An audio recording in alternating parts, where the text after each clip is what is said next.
করি তাকে দিয়ে কেন বলানো হলো? আমার ধারণা যে এই মুহূর্তে যদি মাশরাফি স্বাভাবিক অবস্থায় থাকতেন, সাকিব থাকতেন, যাদের ক্রিকেটে ব্যাপক জনপ্রিয়তা আছে, এই ধরনের কিছু মানুষ যদি থাকতেন তাহলে তাদেরকে দিয়ে বলাইতো। তো মন্দের ভালো হিসাবে তামিম ইকবাল তিনি আছেন যেহেতু, তাকে দিয়ে কথাগুলো বলিয়েছে। আপনাদের কিছু জিনিস মাথায় রাখা দরকার। তামিম ইকবাল হঠাৎ করে তিনি যে সুরে কথা বলেছেন যে বাংলাদেশের স্বার্থের জন্যই, আপনার মানে বাহ্যিকভাবে শুনে মনে হবে যে এই দেশের ক্রিকেটের জন্য, এই দেশের জন্যই বোধহয় তিনি কথাগুলো বলছেন।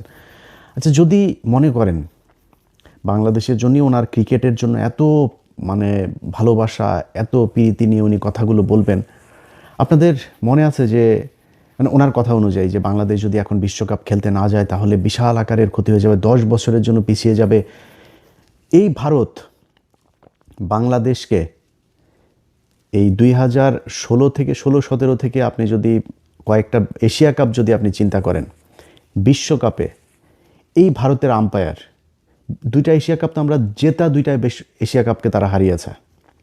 সে বিশ্বকাপের জন্য উনি কোনো কথা বলেছিলেন যে ভারত আমাদেরকে হারিয়েছে? যদি সেটা আমরা জিততাম, মনে করেন একটা এশিয়া কাপ থাকার মানে কি, মানে এশিয়ার বাঘ, সে এশিয়ার শ্রেষ্ঠ, এটাই তো তাদের বিশাল ব্যাপার। আপনি 1997 সালে যেদিন, মানে আমি ছোট তখন, কিন্তু আমার এই মনে আছে যে আমি আমার একটা প্যান্ট বানাতে যাচ্ছিলাম আমাদের চুয়াডাঙ্গা জেলা শহরে।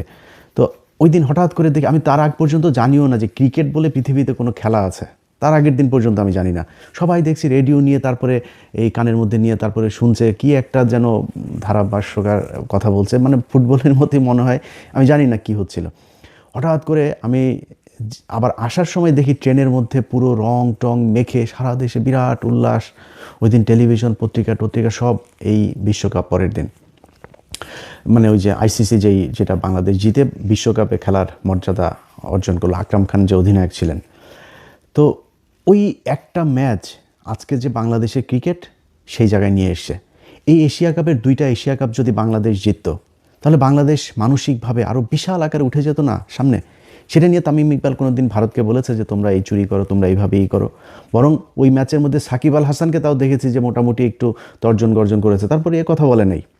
তারপরেও ধরেন ওনার বিশাল ভালোবাসা, উনি বাংলাদেশের ক্রিকেটকে বাঁচাইতে চায়। আচ্ছা, এই যে শেখ হাসিনার সরকার, এই শেখ হাসিনার সরকার আমরা কেন এই যে বিভিন্ন আপনার এই ফ্যাসিস্ট, আপনার এই যে কালচারাল এই ফ্যাসিস্ট যে গণমাধ্যম, ফ্যাসিস্ট যেই আপনার আমলা প্রশাসন, এদের ব্যাপারে আমরা এত তৎপর কেন? এদের বিচারটা কেন চাই? কারণ হচ্ছে যে এই শেখ হাসিনা গেল 15 বছরে যত হত্যা, খুন, গুম যা যা করেছে সেটার জন্য এরা দায়ী, এরা তাদেরকে সহায়তা করেছে, এই জন্যই তো এদের বিচার চাই।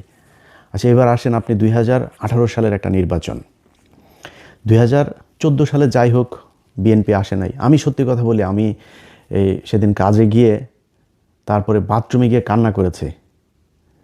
মানে এত খারাপ লাগছিল 2018 সালের সেই নির্বাচনটার রাতে, আপনাদের তো রাত, আমাদের এখানে তখন সকাল। এত খারাপ লাগছিল যে এইভাবে মানুষের চোখের সামনে মানুষকে এইভাবে বোকা বানিয়ে এই নির্বাচনটা এরকম করা যায়। সেই নির্বাচনটা বাংলাদেশের একটা টার্নিং পয়েন্ট ছিল। 14 সালে ঠিক আছে বিএনপি যায় নাই, শেখ হাসিনা করেছে, একা নির্বাচন করেছে, তারপরে ধরলাম 18 সালের নির্বাচনটা তো হইতে পারতো। এবং তারা যেভাবে সেই ঐক্য জোট মোট বানায়, এই যে আপনার আওয়ামী দালাল ডক্টর কামাল সহ এই যে এই দালাল কয়টাকে গামছা তাদের এগুলোকে নিয়ে তারপরে তারা এই হাসিনার এই রয়ের ইয়েতেই ফাঁদে পা দিয়ে তারপরে বিএনপি একটা জোট গঠন করলো। সেই জোট গঠন করার পরে কি হলো দেখেন, রাতের বেলা ভোট নিয়ে তারপরে দিনের বেলা সেটা প্রচার করলো যে হ্যাঁ এই হয়েছে, আগের রাতেই ভোট শেষ হয়ে গেল। সেই নির্বাচনটা বাংলাদেশের এই যে গেল 5 বছরে, অন্তত 5-6 বছরে যে মানুষগুলো মারা গেল, মানুষগুলোকে মারা হলো, গুম করা হলো, খুন করা হলো, এই মানুষগুলো এই নির্বাচনটার কারণে মরে নাই। এই জন্য আমরা চাই যে এই নির্বাচন, এই প্রশাসন, এই যে জনপ্রতিনিধি সহ যারা সাংবাদিক, শিক্ষক, যারা এই শেখ হাসিনাকে সমর্থন দিয়েছে তাদের সবার বিচার হইতে হবে। আচ্ছা, তাদের যদি বিচার হয়, তাদের অনেকের বিচার হচ্ছেও, সেনাবাহিনীর পর্যন্ত বিচার হচ্ছে, তাহলে ক্রিকেটারদের বিচার হওয়া দরকার না? কেন জানেন? 2018 সালের নির্বাচনের পরে এই দিন আরেকটা নির্বাচন। আচ্ছা, আপনাদের মনে আছে এই যে মাশরাফি বিন মুর্তজা এমপি হলেন।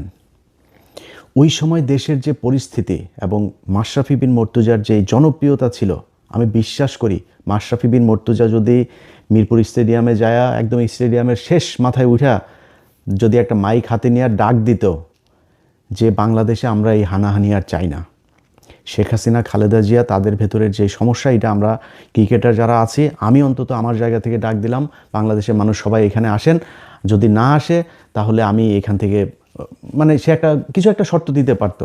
সে যদি এসে ডাক দিত এই দেশের, আমি বিশ্বাস করি তার যে জনপ্রিয়তা, যে নিরপেক্ষতা তার ছিল, যে গ্রহণযোগ্যতা ছিল, সে ডাক দিলে বাংলাদেশের অন্তত 2-4-10 লাখ মানুষ সেদিন চলে আসতো তার ডাকে।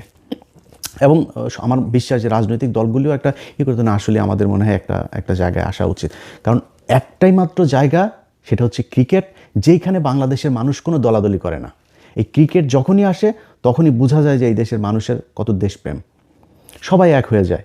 সেই ইন্ডিয়া হোক, পাকিস্তান হোক, ইংল্যান্ড হোক, অস্ট্রেলিয়া হোক, যেটাই হোক, ক্রিকেটে আমরা সবাই এক। এখন এই যে ক্রিকেট নিয়ে আমরা এক হয়ে আপনাদেরকে এত ভালোবাসা দিলাম, দেশের জন্য আপনাদের এত ভালোবাসি, আপনি 2018 সালে যখন দেখলেন যে আপনার তো অবসরের সময় চলে এসেছে, মানে আপনার যে জনপ্রিয়তা, আপনি যা করতে পারতেন ওইটার দিকে তাকাইলেন না, একটু দেশের কথাও চিন্তা করলেন না। আপনার জাস্ট যেহেতু অবসরে চলে যাবেন, এখন আপনার পরে কি করবেন, নিজের পকেটে ঢুকতে হবে, টাকা পয়সা, ধান্দাবাজি, নিজের ক্ষমতা লাগবে, কি দিয়ে হবেন, ব্যাস নৌকায় ঢুকে গেলেন। 2024 সালে আমি পৃথিবীর ইতিহাসে এরকম কোনো ক্রিকেট মানে প্লেয়ার দেখি না, এমন কোনো ক্রিকেট টিম দেখি না পৃথিবীর ইতিহাসে। বিচ্ছিন্নভাবে এই ইয়েতে আপনার ভারতে একটা হয়েছিল, সেও অবসরে ছিল এরকম একজন প্লেয়ার। মানে বাংলাদেশের সাকিব, মাশরাফি, ওইদিকে একবার তামিম যায় হাসিনার সাথে, একবার মুশফিক যায় হাসিনার কাছে, পুরো টিম ধরে আপনার নির্বাচনী ইয়েতে গেল, নির্বাচনী প্রচারণায় তারা অংশ নিল, একদম পুরো টিম ধরে। আমার মনে আছে, আমার চোখে এখনও ভাসছে যে তারা এই ওই যে গাড়িগুলোতে, গাড়ির বহন নিয়ে তারপরে তারা মিছিল করছে, নৌকার মিছিল। এই পৃথিবীর ইতিহাসে এমন কোনো জায়গা আছে যে এই দেশে এরকম ঘটনা ঘটেছে, পুরো ক্রিকেট টিম ধরে যায়, আপনারা একটা রাজনৈতিক দলের নৌকার মিছিলে যান, আপনারা একজনের ভোট করেন, আপনারাও এমপি হইতে যান। ভারত থেকে খেলা বন্ধ করে, খেলা থুয়ে দিয়ে তাড়াতাড়ি করে এসে ঢাকায় এসে আপনার সাকিব আল হাসান সে যে কাগজপত্র সাইন করে দিয়ে গেল, মনে আছে আপনাদের? এই ক্রিকেট টিম, আপনারা যে খেলাধুলা করেন, আপনাদেরকে আমরা বিশাল ভালোবাসি। আপনারা আমাদের দেশের হয়ে খেলা যখন করেন, বুকের মধ্যে হাত দেয়া, রবীন্দ্রনাথের চুরি করাই আমার সোনার ধনের বাংলা একটা গান, এই ধনের বাংলা গাইতে গিয়া তারপরে কি হয়, আপনারা বোঝান, আরে বাবা বিশাল ভালোবাসা। আপনারা কিসের ভালো, আপনি টাকা নেন, টাকা ছাড়া খেলেন নাকি?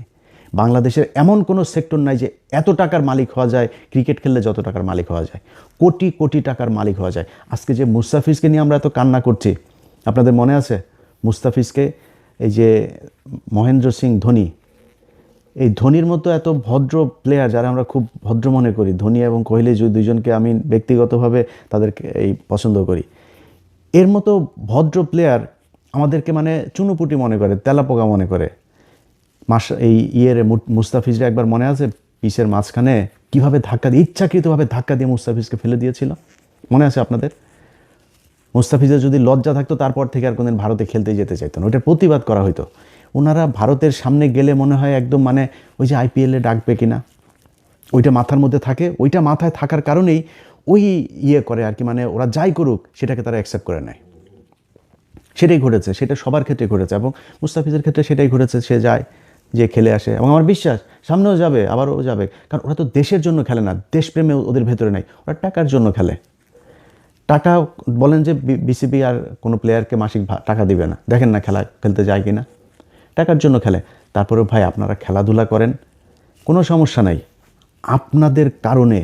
সেটা আপনি যদি এখন মনে করেন বিএনপি আছে, এখন জামাত আছে, এখন তো আওয়ামী লীগ নেই, আমি চাই না আপনারা, ইভেন আপনি অবসরে গেলেও আমরা চাই না যে আপনারা কোনো দিন কোনো দলে আসেন, কারণ আপনারা এমন একটা জায়গায় যে আপনাদের জন্য এই দেশের সব মানুষের ভালোবাসা আছে, সব মানুষ আপনাদের, হ্যাঁ যদি বিশাল কোনো জাতীয় কোনো ক্রাইসিস তৈরি হয়, আপনারা এক হয়ে একটা কথা বলেন যে ঠিক আছে আমাদের এইটা এখন করা উচিত, এটা জনগণ যেটা প্রত্যাশা করে, জনগণ যেটা চিন্তা করে, এরকম কথা বলেন, আমার বিশ্বাস সবাই মেনে নেবে। কিন্তু খামোখা এই যে নির্বাচনে যাওয়া, এমপি হওয়া, তারপরে ধান গম চুরি করার আশায় এই সংসদে যাওয়া, এটা তো আপনাদের দিয়ে মানায় না, আপনারা করতে পারেন না এটা, কারণ আপনাদেরকে আমাদের পকেটের টাকা দিয়ে আপনাদেরকে দেওয়া হয়, খেলতে সুযোগ দেওয়া হয়। আপনারা মনে করেন না যে আপনারা ফ্রি বাংলাদেশের জন্য খেলেন। তো সেই কাজগুলি তারা করেছে। আপনি এই গত 15 বছরের বাদ দিলাম, যদি 18 সাল থেকে 24 পর্যন্ত 5-6 বছরের কথাও যদি বলি, যে প্লেয়ারগুলো চুপচাপ 3 তারিখে 3 আগস্ট 2024 তারিখ 3 আগস্টও এই তামিম ইকবাল সে প্রধানমন্ত্রীর কার্যালয়ে গিয়েছে। ওই আমার এই ফেসবুক পেজে আমি গতকালকে একটা পোস্টে দিয়েছি, দেখেন সেখানে সে স্বাক্ষর করে গিয়েছে। সেখানে যারা যারা গিয়েছে একটা ওই দিনের যেই লগ শিট সেটা আমাদের কাছে আছে, সেটা আপনি সেখানে সে 3 তারিখে গিয়েছে। 3 তারিখে যাওয়ার মানে কি, আপনি এই জুলাই মাসে যে মানুষগুলোকে হত্যা করা হয়েছে আপনি সেটার পক্ষে কাজ করেছেন, এই জন্য আপনি হাসিনার কাছে গিয়েছিলেন। যারা প্লেয়ার, আর্মি, পুলিশ, ব্যবসায়ী, যারা যারা গিয়েছে শেখ হাসিনার কাছে, শেখ হাসিনাকে ওই ঘটনায় সমর্থন দিয়েছে, তারা সবাই খুনি। এই জন্য আমরা চাই যে এদের সবার বিচার হওয়া দরকার। আপনি দেখেন এই আসিফ নজরুল উপদেষ্টা হয়েই তারপরে কি বলল, যে আমরা হাজার হাজার এই যে মামলা হয়েছে, হাজার হাজার আসামি করা হয়েছে। আরে বেটা, হাজার হাজার কি, লক্ষ লক্ষ আসামি হওয়া দরকার। কারণ যেই ব্যক্তি আওয়ামী লীগ করেছে সেই হত্যা মামলার আসামি হবে। এখন যে সরাসরি একজনকে খুন করেছে, সরাসরি একজনকে গুম করার সাথে জড়িত ছিল, একজনকে গুলি করেছে, তার শাস্তি এক হবে। যে একটা ওয়ার্ডের সভাপতি ছিল, একজন কর্মী ছিল, ওই বৈষম্য বিরোধী আন্দোলনের ওই ছাত্রদের বিরুদ্ধে ওই পাশে মিছিল করেছে, অবস্থান নিয়েছে, তার বিচার অন্য আরেকটা হবে, সে যদি কাউকে মেরে না থাকে। আর বিচার তো হইতে হবে। এসেই বললেন না, এত মানুষের, এত হাজার হাজার মানুষের বিরুদ্ধে এইভাবে মামলা দেওয়া ঠিক হয়নি, এই কথা যেদিন বলেছে সেদিন থেকেই এই আসিফ নজরুল আওয়ামী লীগের হয়ে তারপরে কাজ করছে। আওয়ামী লীগ আসিফ নজরুল এসে এবার আপনার বিশাল আকারের নাকি তিনি আইন বিভাগের নাকি বিশাল কিছু করে ফেলেছেন। তো কি করেছেন হচ্ছে জামিন এখন খুব দ্রুত করা যাবে, আপনার অনলাইনে পেয়ে যাবেন এবং অনলাইন থেকে সাথে সাথে জামিন হয়ে যাবে। জামিন কারা হবে? ওই যে আওয়ামী লীগের, ওদেরকে জামিন করার জন্য উনি তাড়াহুড়া করে এটা করেছেন। যদিও এখনও যারা ওই যে আওয়ামী লীগের সময় যেই আলেমরা জেলে গিয়েছিলেন, বিডিআরের লোকজন জেলে আছেন, ওই লোকগুলি জামিনের বেলায় আবার ওনাদের 4 দিন 5 দিন 6 দিন আমি এইখান থেকে দোষণ না দিলে আবার ওনারা ছাড়েন না। কিন্তু আওয়ামী লীগের ক্ষেত্রে কিন্তু গোপনে গোপনে, এই যে দিলীপ আগারওয়ালাকে কেউ জানেও না, অ্যাটর্নি জেনারেল ওই কায়সার কামাল বিএনপির আর এই আসিফ নজরুল, এই 3 বদমাইশ মিলা তারপরে দিয়ে দিল, জামিন দিয়ে দিল, চলে গেল। ওনারা না কিছু জানেনই না, কিছুই জানেন না ওনারা, এমনি জামিন হয়ে গেল। এক ব্যক্তিকে দিয়ে, একজন জাজকে দিয়ে আপনার একই আদালতের ভিতরে নিয়ে গোপনে গোপনে গোপনে গোপনে 2 মাসের ভেতরে সব খালাস, চলে গেল সে। ওনারা কিছুই জানেন না। তো এইভাবে ওনারা এই আইন বিভাগের বিশাল আকারের সংস্কার করেছেন, এর বাইরে আর কোনো কিছু করেন। এখনও পর্যন্ত ওই যে আপনার আবুধাবিতে যেই বিপ্লবীরা ওইখানে জেলে গিয়েছিল তাদের করা হয়েছে। প্রথম আলো ডেইলি স্টারের ঘটনায় মানে পোস্ট শেয়ার করেছে, এই জন্য তাদেরকে ধরে নিয়ে যাওয়া হচ্ছে। আর ভাই আমার নামে দেন আপনি সবগুলি মামলা, ওদেরকে ধরেন কেন? এই মানুষগুলোরে কষ্ট দিচ্ছেন কেন? এগুলি ভুলে যাবে এরা, এগুলি ভুলে যাবে, এগুলোর জবাব আসবে। এটার জন্য তো আপনাকে নিশ্চয়ই কিছু না কিছু তো পোহাইতে হবে। সময় সবসময় একরকম যাবে না, এগুলো আমরা দেখছি। তো যাই হোক, এই প্লেয়ারদের যে বিষয়টা, এই গত 15 বছরে যা যা ঘটেছে, এই যে আসিফ নজরুলের হাজার হাজার আসামি হওয়া যাবে না, এই প্লেয়ারগুলো আসামি হওয়া উচিত ছিল। কারণ এরাই 2024 সালের এই ড্যামি নির্বাচনের, এই স্বামী আর ড্যামি মিলা যে নির্বাচন করেছে, এই ড্যামি নির্বাচনের বৈধতা দিয়েছে এরা। এদের কারণে যখন দিয়েছে তামিমের মতো লোক, মাশরাফির মতো লোক, সাকিবের মতো লোক, এরা হাসিনার কাছে যাচ্ছে, এরা করছে। এগুলো দেখে তো মানুষ যারা আন্দোলন করতে চেয়েছে, যারা হাসিনার বিরুদ্ধে, তাদের মনোবল ভেঙেছে।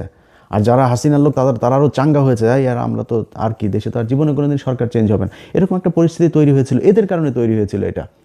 এখন এইসব জিনিসগুলোর পরে তাদের ব্যাপারে ব্যবস্থা নেওয়া হয় নাই দেখেই আজকে এরা করছে। এই যে মুশফিক, কী সুন্দর, আরে বাবারে বাবা, ওনারা এখন সব প্লেয়াররা মিলে এক হয়েছে, খেলতে যাবেন। ওনারা সব প্লেয়াররা, মানে ওরা খেলতে যাবেন, খেলতে গেলে মাল পাবে, তো মাল পাবে, এই জন্য খেলতে যাওয়ার জন্য পারাপারি শুরু করে দিয়েছে। ওনাদের ভেতরে কোনো দেশপ্রেম নাই। সব কটাই যে কালকে দেখেছেন না, ওই বিসিবির পরিচালক নাজমুল ভাই, আপনাকে স্যালুট। আপনি এই তামিমকে যে ভারতীয় দালাল বলেছেন, ও ভারতীয় দালাল, খালি ভারতীয় দালাল না, ও ভারতের মানে এই চামচা, ভারতের আপনার মানে মাল করে, এই ভারতের টাকা খেয়ে তারপরে এগুলি বলেছে। ভারতীয় গোয়েন্দা সংস্থার লোকও, এই কারণেও এগুলো করেছে।